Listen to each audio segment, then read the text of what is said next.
Hello दोस्तों, कैसे हो। स्वागत है फिर से आपका अपना चैनल डियर मुरली सर में। दोस्तों, जैसा कि कल हमने बताया था कि हम आज जो है सो एपी का क्लास करेंगे। एपी यानी अर्थमेटिक प्रोग्रेशन, क्लास 10 का जो एनसीईआरटी बुक है उसका पांचवा चैप्टर है ये। और इसमें एपी अर्थमेटिक प्रोग्रेशन यानी समांतर श्रेणी होता है, जिसको हम लोग शॉर्टकट में एपी कहते हैं दोस्तों। तो आज हम एपी का कुछ महत्वपूर्ण तथ्य जो होता है, उसको संकेत जो होता है उसको हम लोग समझ लेते हैं पहले, बेसिक चीज, ताकि हमको क्वेश्चन सॉर्ट आउट करने में दिक्कत नहीं हो। देखो दोस्तों, यहाँ दिया गया है some important symbol of AP, यानी समांतर श्रेणी का कुछ संकेत, महत्वपूर्ण संकेत। यहां दिया गया है फर्स्ट टर्म। फर्स्ट टर्म यानी प्रथम पद, जिसको हम लोग ए कहते हैं या A1 भी कहते हैं। इसको हम लोग टी भी कह सकते हैं दोस्तों, और T1 भी कह सकते हैं। ठीक है दोस्तों। अब दिया है सेकेंड टर्म। सेकेंड टर्म यानी द्वितीय पद होता है। द्वितीय पद को हम लोग A2 भी कह सकते हैं या T2 भी कह सकते हैं दोस्तों। ठीक है। इसी तरह से थर्ड टर्म होगा तो A3 कहेंगे, फोर्थ टर्म होगा A4 कहेंगे, यानी T4 भी कह सकते हैं, T5 भी कह सकते हैं। इसी तरह से, अब तो समझ गया होगा। और फिर एक होता है एन। एन यानी जिसको हम लोग नंबर ऑफ टर्म कहते हैं। नंबर ऑफ टर्म यानी पदों की संख्या, जिसे हम लोग एन से सूचित करते हैं, यानी डिनोट करते हैं। और एक दिया गया अंतिम पद यानी लास्ट टर्म। लास्ट टर्म यानी अंतिम पद, जिसे हम लोग ए एन या टी एन कहते हैं दोस्तों। ठीक है दोस्तों।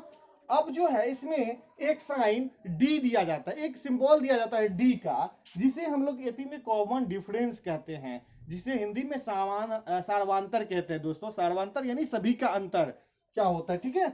और डी जो होता है, इसका फॉर्मूला होता है दोस्तों कि next term minus previous term. Next यानी अगला पद, नेक्स्ट टर्म यानी अगला पद, और प्रीवियस टर्म यानी पिछला पद, यानी अगला पद माइनस पिछला पद कह सकते हैं। और जिसे हम लोग A2 माइनस, क्योंकि हमेशा दूसरा पद तो पहला पद से आगे होगा, इसीलिए यहाँ A2 माइनस A1 या T2 माइनस T1 ये फॉर्मूला बन जाता है कॉमन डिफरेंस का, डी का। ठीक है।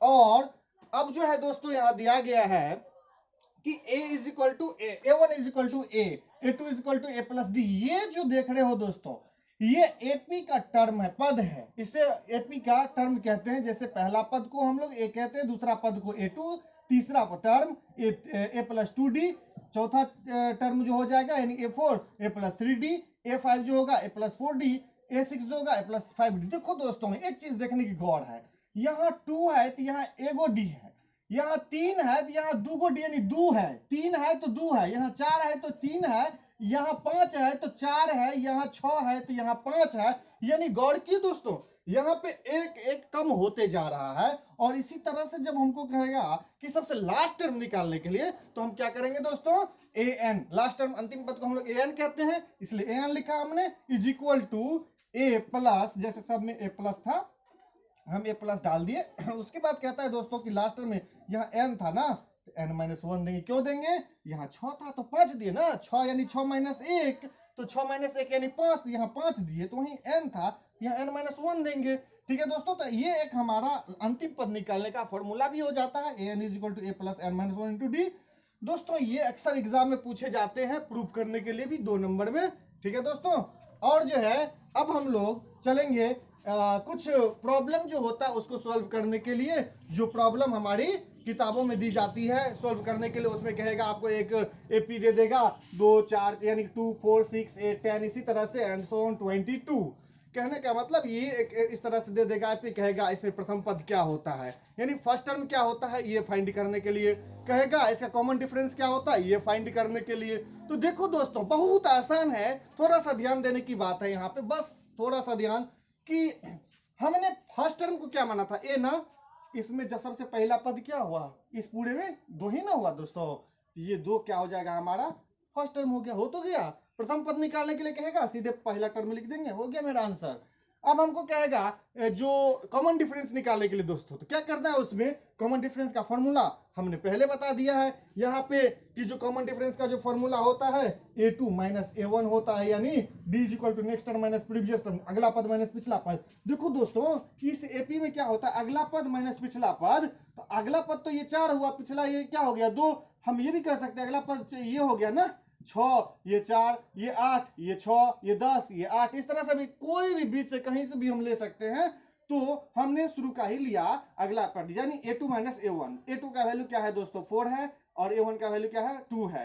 a2 माइनस यानी 4 माइनस 2 क्या हो जाएगा 2। तो ये हमारा कॉमन डिफरेंस निकल गया, बस हो गया। एक कॉमन डिफरेंस ऐसे ही निकालेंगे।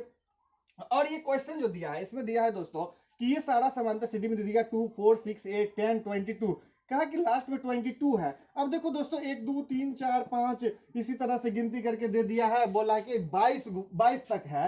अब क्या गो पद है इसमें, यानी कितना टर्म है, नंबर ऑफ टर्म क्या है ये निकालने के लिए कहता है कुल कितने पद है, टोटल नंबर ऑफ टर्म निकालने के लिए कहता है फाइंड करने के लिए।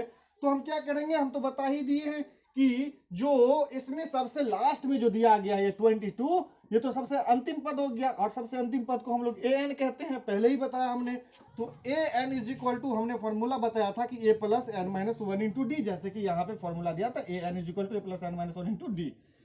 तो उसी तरह से बनाएंगे दोस्तों। देखो कि यहाँ जो दिया गया है तो ए एन का जो वैल्यू था हमने डाल दिया 22 इज इक्वल टू ए का जो वैल्यू था वो हमने डाल दिया, ए का वैल्यू हमने निकाला 2, वैसे भी 2 दिया है 2 दिए प्लस एन माइनस 1। तो n माइनस 1 तो n तो हमको नहीं दिया है, नंबर ऑफ पदों की कुल कितने पद है वही तो निकालने के लिए हमको कहता है नंबर ऑफ टर्म, तो इसीलिए नंबर ऑफ टर्म को हम लोग n कहते हैं, इसीलिए n को n ही रह जाएगा -1 और d का वैल्यू हमको 2 निकला था 2 डाल दिया। ठीक है दोस्तों, तो 22 इज इक्वल टू 2 का 2 ही रह गया, प्लस का प्लस, 2 को n से मल्टीप्लाई करेंगे 2n, 2 को 1 से मल्टीप्लाई करेंगे तो 2 हो जाएगा। और फिर क्या होगा दोस्तों, तो 22 इज इक्वल टू ये 2 में से 2 गया तो 0 कट गया, यानी 0 हो गया, बचा 2n तो केवल 2n। फिर हम n का वैल्यू निकालेंगे तो n इज इक्वल टू 22, ये मल्टीप्लाई में ना 2 है, इधर आएगा तो डिवाइड में 2 आ गया, तो 2 को हम 22 से डिवाइड करेंगे तो कितना हो जाएगा 11, इसीलिए नंबर ऑफ टर्म कितना हो गया 11 हो गया। इसी तरह से हम इसको सॉर्ट आउट करेंगे, सोल्व करेंगे। आई होप कि आप सभी लोग ये समझ गए होंगे दोस्तों। अगर समझ गए होंगे तो लाइक करना, कमेंट करना और शेयर करना ना भूलें। अगर अभी तक आप हमारे चैनल को सब्सक्राइब नहीं किए हैं तो आप सभी लोग सब्सक्राइब कीजिए, और इसी तरह से हम नए नए वीडियोस डालते रहेंगे, और इससे अगला जो होगा वो मैं फिर कल की क्लास में डालेंगे। ठीक है दोस्तों, थैंक यू।